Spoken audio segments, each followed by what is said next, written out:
Hello and welcome to Creative Marketing TV. My name is Susan Joy Schlief. I am the founder and host of Creative Marketing TV, and I'm glad to be speaking with you this morning or this afternoon or evening, wherever you are, and whether you're watching live or the replay. I am going to do something a little different today. Actually, let me bring myself on camera here first. So normally on my show here, I either have a guest that I interview, or I do a software demo of some kind, a project demo. But today I'm going to actually show you a slide presentation, just a short one, and talk a little bit about some of the main ideas from my book that's going to be published very soon. I thought when I originally scheduled this that it would be ready by now, but it's not quite ready. I still have a few more edits to do, but it should be out in January. So I want to talk to you about some of those ideas. There are things that you can use in your planning your content for 2018. And at the end, I'll have an offer for you to get a free ebook based on the first chapter of the book. So let me switch over to my slides here and actually switch to camera in between here. And then I'll get my slides going and talk to you for a little bit about the main ideas in my book, which is called Get Your Message into Their Brains.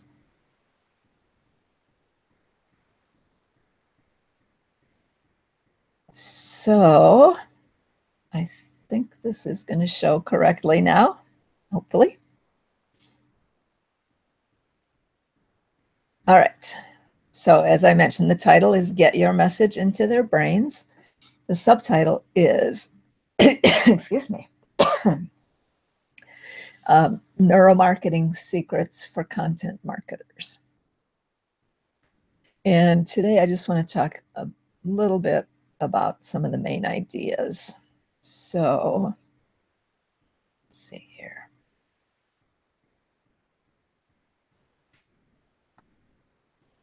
All right, here we go. So I organized the book around these 4 pillars of content marketing, which I put together to sort of summarize the approach that I use, and that really covers the content in the book. And those 4 pillars of content marketing are RSVP. The R stands for refining your message. The S is for storytelling. V is for visual images. And P is for persuasion and decision making. So I'll go through each of those 4 points a little bit today. But before we can talk about the 4 pillars, I want to just talk briefly about the neuromarketing foundation that those pillars are standing on. And if you don't know what neuromarketing is, let me take a sip of water here.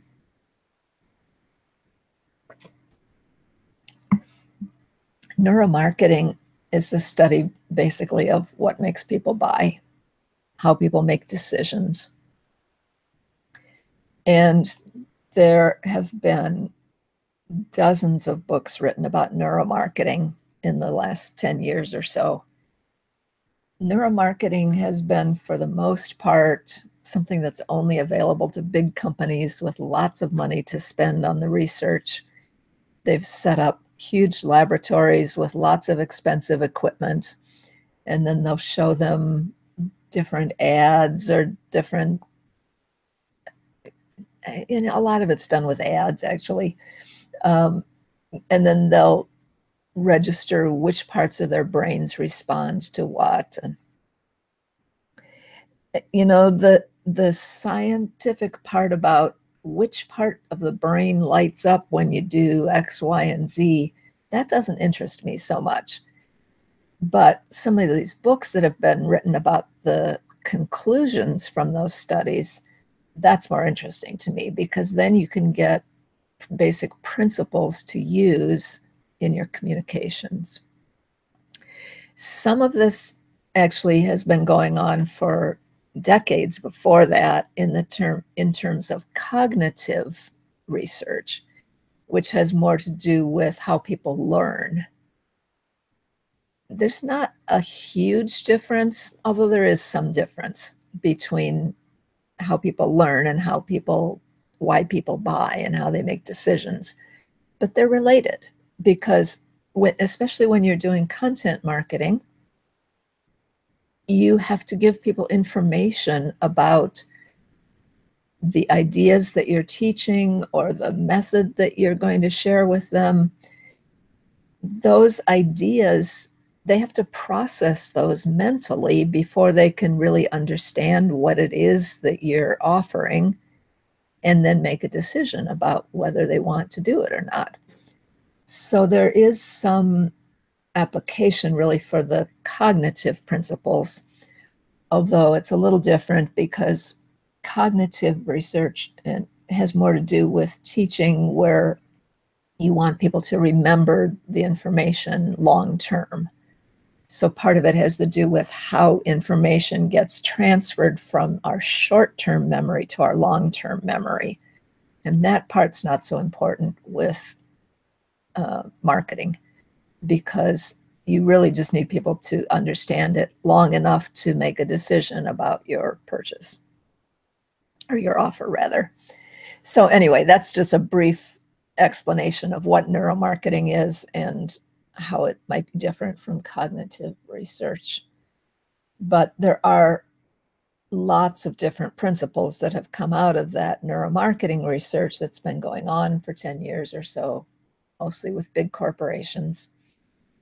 And there were 7 main principles that I felt were the most applicable to content marketing, and that's what I included in the book. I'm not going to talk about all 7 today, but I'll just give you a little bit of an overview. So one thing that we're dealing with that neuromarketing relates to is the overwhelming amount of information that we're all exposed to every day. This quote from Eric Schmidt from Google, to me, it's kind of funny because we don't really have any way to measure this. It sounds good, but I don't know how you could actually come up with a measurement of how much information we had before 2003 and how much is actually being created every day now. I think it's more of an estimate, but the idea is still important, I believe. And that is that we are creating information, and a lot of that information is being shared on the internet in the form of content. We're creating new information at a very rapid rate. It's much faster than anybody can possibly absorb and keep up with. And, I was saying this to my sister once, and she said, but there can't be more information now than there was before. I mean, it's the same amount of information, right? And no, it's not, because we're inventing new ideas, and that all comes with new information along with it. 100 years ago, there was no information about virtual reality or about internet connections. There's just lots of new information being created all the time because we're exploring lots of new things.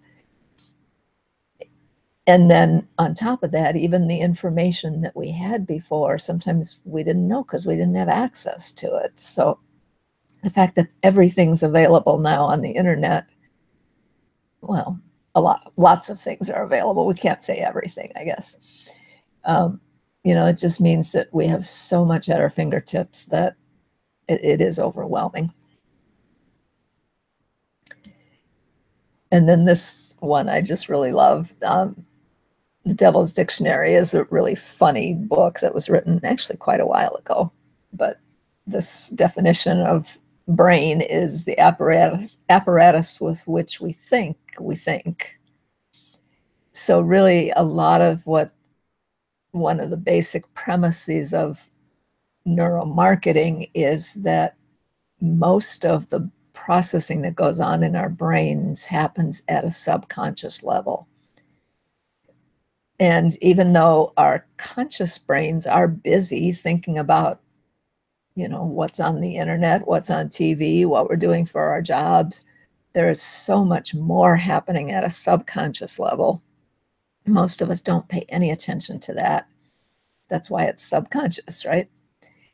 But the idea is that a lot of our decision making, actually the majority of our decision making, is made by our subconscious brains.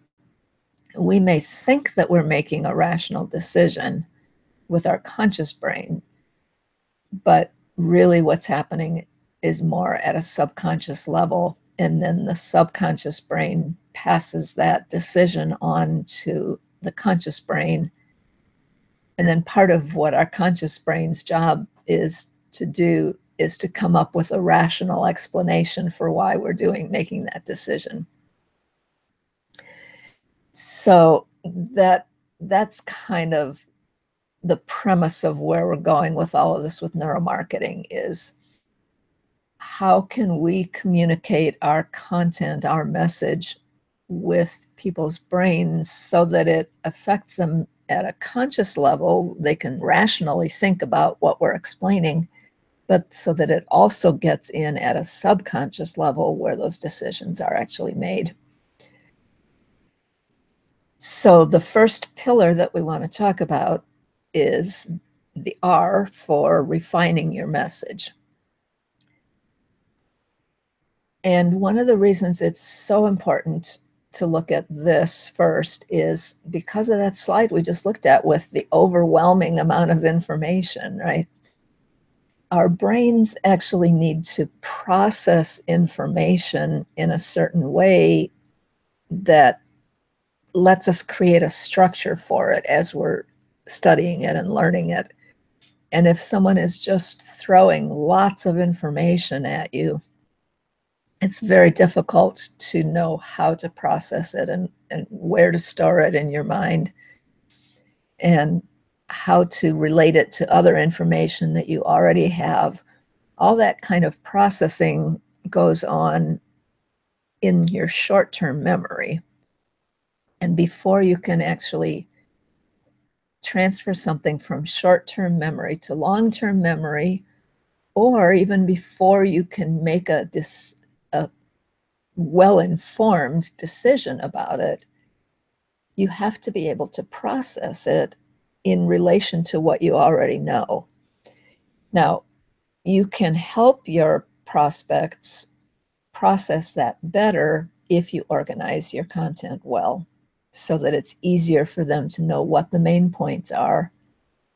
You can even set it up in a way that helps them relate it to other information they already know. Metaphors are a great way to do that, or even just comparisons with maybe, people may think that this is the case, but really here's what is more accurate and here's how it compares to that.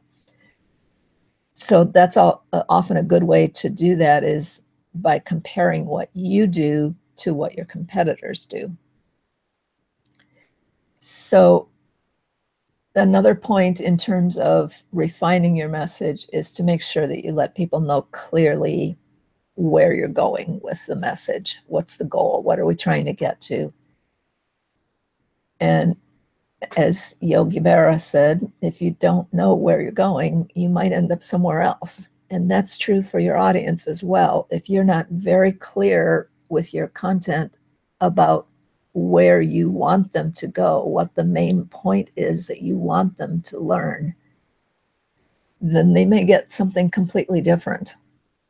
And often what happens, especially if you're overloading them with visual information and auditory information at the same time, because people can't really process both at the same time. Pictures and auditory they can do, but if you give them a lot of text to read and you're talking to them at the same time, they can't process both at the same time. And so what will happen is they get just bits and pieces of each, and they're missing part of the message. So it becomes very hard to really piece it together accurately. All right, let's move on to the second pillar. and that is storytelling. Now, storytelling has become a big topic of discussion on the internet the last 5 or 6 years.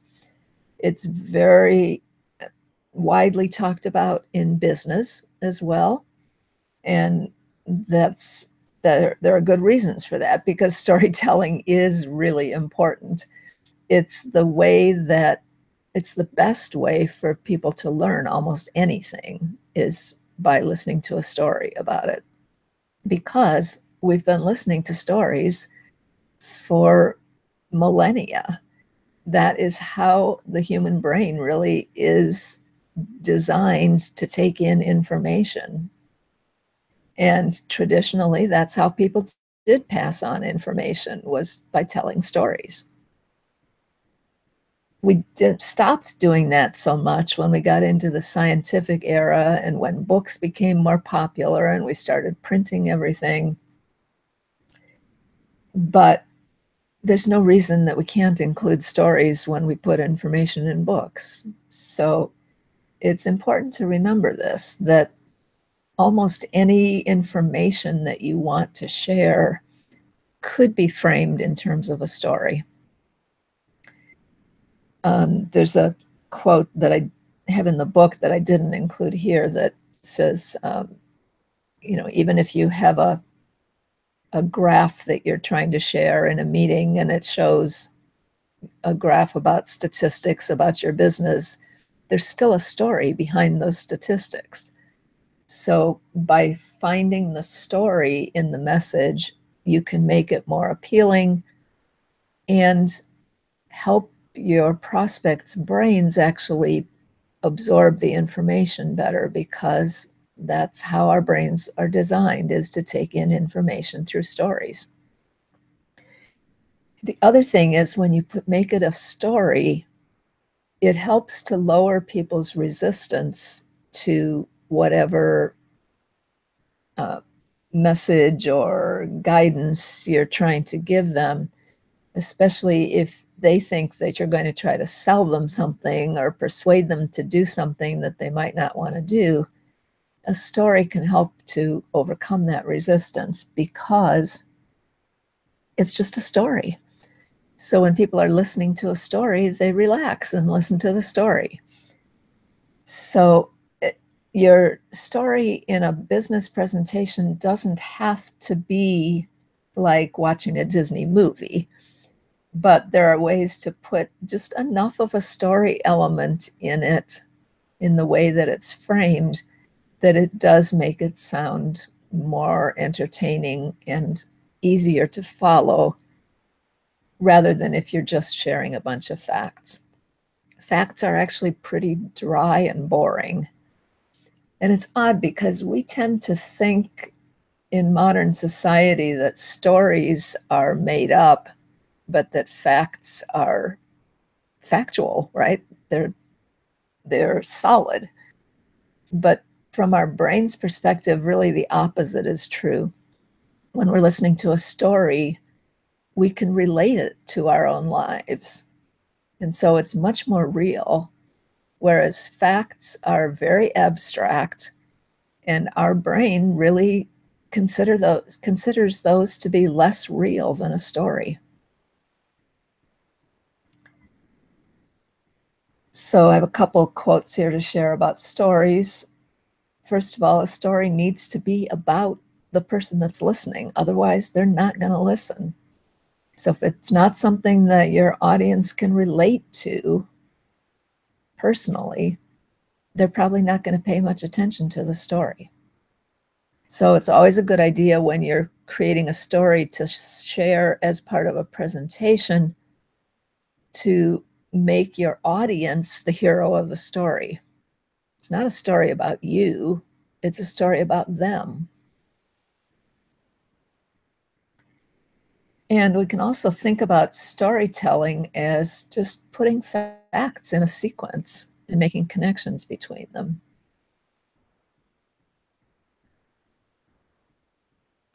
All right, let's look at our third pillar here, and that is visual images. And these days, Even though there are lots of ways we can use visual images on the internet, these days we really need to talk about the biggest category of visual content is video. And, that's only been true really the last 4 or 5 years that's been expanding. Obviously, we've had video for longer than that, but it's definitely taking over. And there are a couple of reasons that this is important. You may see a lot of people in their marketing talking about this statistic that we process visual content 60,000 times faster than verbal content, and that our brains take in about 90% of our information comes in through our eyes, and all those things are true, but they get a little bit more complex than what people try to make it sound like. Because when they're talking about how much faster we can process visuals than text, that is only certain kinds of visual information. Obviously, we use our eyes to read, right? So that's visual information in a sense, but it's not picture information. And there's a big distinction there between reading text, whether it's on a screen or on a book page. That is still verbal processing because you're processing the words in that text. And your brain uses a different part of it to process text than it does to process images. So that's a really important thing to consider when you're creating a slide presentation or a video. You don't want to put a lot of text on the video. You can have a little bit, but not a lot, because if you've got a lot of text, then that's really what people are doing, is reading. They're not processing visually. And as I mentioned earlier, our brains can't really process visual and verbal information simultaneously. We can read a little bit of text and then go back to, oh, I said that wrong, visual and auditory. So if we're trying to listen to somebody talking and they're asking us to read on the slide at the same time, that's what we can't do, because it's both verbal information. That's why. If you have a picture on the screen, they can look at the picture while they're listening to you talk, because that's two different things. That's a picture information coming in visually and text information coming in auditorily. That's not a conflict. So there are reasons to use pictures because of the way that our brains process picture information much more quickly than verbal information. But one other aspect that video has that pictures don't by themselves is that video adds the element of motion. And our brains are attuned from the time when we were living on the plains of Africa. We're attuned to pay attention to motion because that's how we stayed safe, right? We had to notice when something moved so that we could look closer and see whether it was dangerous.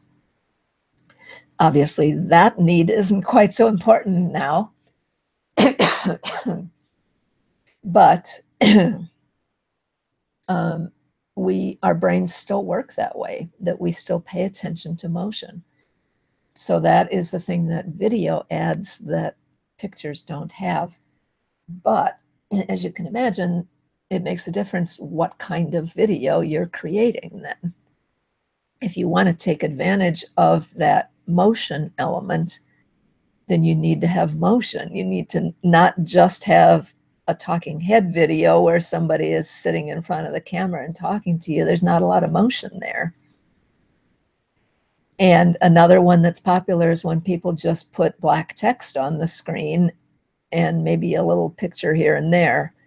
that has some motion because the text is typing out in different chunks, but it's also mostly verbal information, not picture information.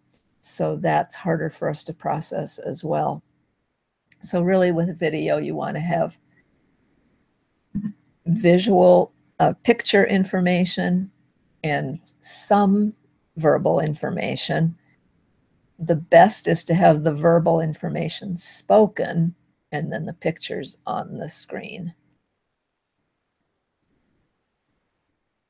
And then motion as well. So the pictures are moving. Either there's animation or you're changing the pictures so that there's something changing on the screen as often as possible.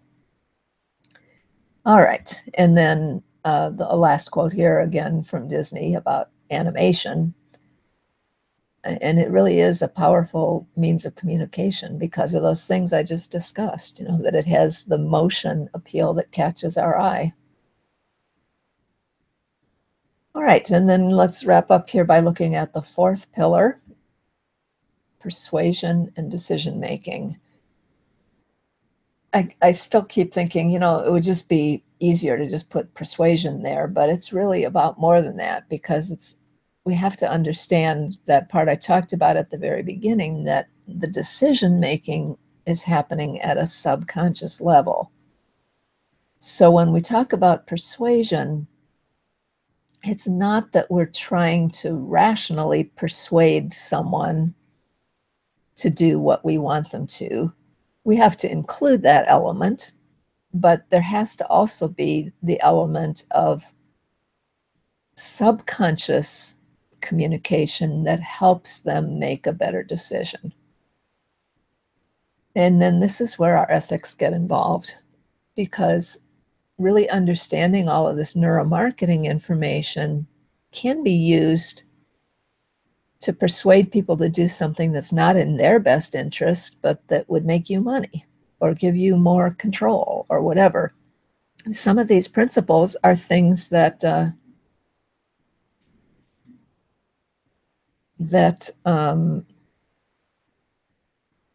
Adolf Hitler used. You know, he was an expert at using some of these ways to communicate and to get people to get the message across at a subconscious level. So, you know, I'm just noticing over on my laptop here, these slides are not changing right, it looks like. I'm not sure what's going on with that. Oh, now it's catching up. Okay. That's weird. So as I was saying, you need to be aware that these are powerful techniques and that you want to make sure you're using them ethically. And that when you're helping someone make a good decision, that it's not just a decision that's good for you because they're going to buy something from you. You want to make sure that it's actually something that is going to benefit them and that it's a good decision for their future growth or for solving a problem that they have or whatever it is that you're helping them with. So those are the 4 pillars of creating better content, refining your message, storytelling, visual images, and persuasion and decision making. And in regards to the persuasion and decision making, some of you have probably heard this idea that people make decisions emotionally and then justify them rationally. And that is definitely what research is supporting. This quote from Dan Kennedy I liked because it explains a little bit more about that. People do buy because of emotion, and then they justify their behavior with their conscious brains. So the smart salesperson helps to supply the rationalizations as well as understanding that they have to create the feeling at the subconscious level. So if you're communicating your message at both levels, that's going to have the best result. And then we'll just wrap up here with this quote from J. Abraham about how amazing our brains are and that they are capable of understanding very complex and intricate concepts. And sometimes we just have trouble recognizing the obvious and simple, right? Our brains are very complex. So we have to keep that in mind with all of these neuromarketing research results, that it's the best we know at this point, but we don't know everything about the human brain. It's far too complex for us to understand it that thoroughly. So here's my book cover that's coming out in January. And I want to, for now, offer you a free ebook that has the first chapter where I go into the neuromarketing principles in more depth. Today, I really talked more about the pillars, but those 7 neuromarketing principles that I cover in the first chapter, that's what I'd like to give you for free. And when you sign up to get that, then that will put you also on my email list to get notified when the book is released. And you can then go to Amazon and buy the full book. So you can get the free ebook by going to bit.ly/ebook-neuro. And I will also put that link in the description underneath the video so that you can just click on it. That'll be easier.